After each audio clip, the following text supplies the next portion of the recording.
အိမ်ကြရာကနေတအိမ်ကျော်နဲ့အဆင့်ထိမဖြစ်ဖို့ဆိုရင်ဒီချက်တွေကိုဂရုစိုက်ပါ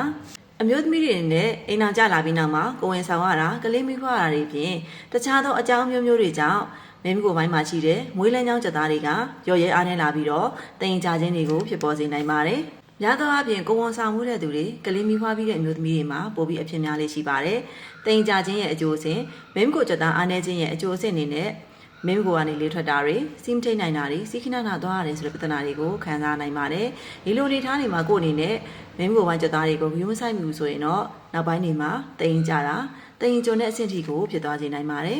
ဒါကြောင့်ချက်ရတဲ့အမျိုးသမီးတွေအနေနဲ့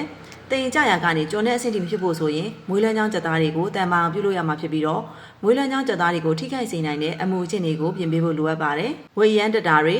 ဝင်းအရန်ချုပ်တဲ့လူတွေနဲ့အထိုင်များတဲ့အမျိုးသမီးတွေမှာအလေးပင်အရန်မားတဲ့အမျိုးသမီးတွေမှာဆိုရင်ကြွက်သားတွေကိုထိခိုက်စေနိုင်ပြီးတော့မွေးလန်းချောင်းကြွက်သားတွေအားနေရနေပြီးတော့မွေးလန်းချောင်းကျဲတာတင်ကြတာတင်ကျွန်းတဲ့အဆင့်ထိဖြစ်နိုင်တာဖြစ်တဲ့အတွက်အမျိုးသမီးတွေနဲ့ဒီလိုနေထားတွေကိုရှောင်ပြဖို့လိုအပ်ပါတယ်နော်ကို့အနေနဲ့တင်ကြတာတင်ကျွန်းတာတွေကဝယ်ဖို့ဆိုရင်ကိုယ့်ရဲ့နေထိုင်စားသောက်ပုံတွေကိုဂရုစိုက်ရမှာဖြစ်ပြီးတော့ကြွက်သားတွေပြန်လည်အားကောင်းစေဖို့ကော်လာဂျင်ဓာတ်တွေဖြည့်ပေးဖို့လိုအပ်ပါတယ်ချိုချိုကော်လာဂျင်လေးရဆိုရင်ကြွက်သားတွေကိုကော်လာဂျင်ဓာတ်တွေတနာရီတွင်းမှာပြန်လည်ပြည့်ဝစေပြီးတော့36ရက်ပုံမှန်အသုံးပြုပေးရုံနဲ့အပြိုစင်တိုင်းပဲမွေးလန်းချောင်းကြွက်သားတွေကိုကြစ်လက်အားကောင်းပြီးတော့ပြန်လည်ကျင်းရင်းစေပါတယ်အပြိုစင်ကော်လာဂျင်လေးနဲ့ပတ်သက်ပြီးတော့ Messenger မှာသေးသေးမေးမြန်းနိုင်ပါရဲ့နော်အမျိုးသမီးတိုင်းပုံမှန်ကျန်းမာလှပပျော်ရွှင်ဖို့ကူညီပေးနေတဲ့မအီပါမအီရဲ့ဗီဒီယိုကိုတခြားမျိုးသမီးတွေလည်းကျန်းမာရေးပြုလုပ်ရနိုင်စေဖို့အပေါင်းလေးနဲ့ပြလေးပေးပြီး share သွားရေးပါအောင်နော်အားလုံးကိုကျေးဇူးတင်ပါတယ်